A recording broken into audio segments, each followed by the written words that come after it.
মারিয়া story চ্যানেলের পক্ষ থেকে আপনাদেরকে স্বাগত। আজকে আমরা আলোচনা করব আমার হাতে থাকা প্লাস্টিকের এই টপ ফুল দিয়ে। আপনারা দেখতে পাচ্ছেন আমার হাতে একটি প্লাস্টিকের তৈরি টপ ফুল রয়েছে। এই প্লাস্টিকের তৈরি ফুলটা আপনারা ভালো করে খেয়াল করে দেখুন, হলুদ রঙের সূর্যমুখী ফুল। এই প্রত্যেকটা ফুলই কিন্তু প্লাস্টিকের তৈরি এবং এই পাতাগুলো দেখেন, পাতাগুলোও কিন্তু অনেক সুন্দর। তো এই ফুলটা কিন্তু সবাই পছন্দ করে, আমার খুবই পছন্দ এই ফুলটা।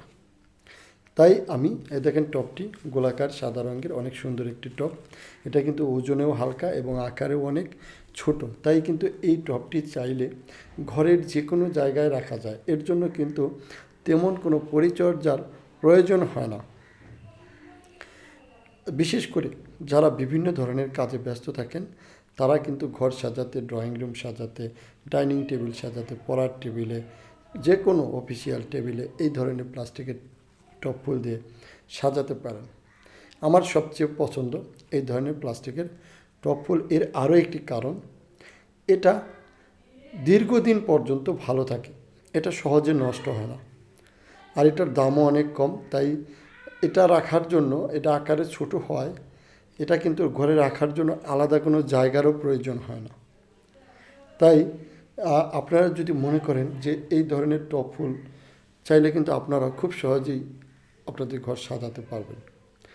আমি এই ফুলটি ব্যবহার করার আরও একটি কারণ হয়েছে যে এই ধরনের কয়েকটি ফুল থাকলে ঘরের এক জায়গা থেকে আরেক জায়গায় এগুলো সাজিয়ে রাখলে, আবার কিছুদিন পরে সেগুলো ঘুরিয়ে ফিরিয়ে রাখলে ঘরের সৌন্দর্যের মধ্যে একটা ভিন্নতা আসে এবং নতুনত্ব আসে, যেটা আমার কাছে খুবই ভালো লাগে।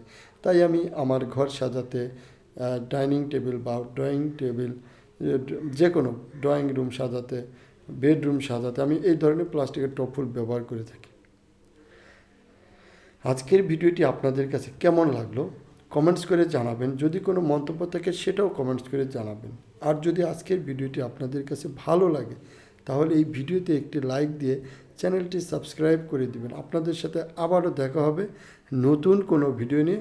সে পর্যন্ত আপনারা সকলেই ভালো থাকবেন। ধন্যবাদ।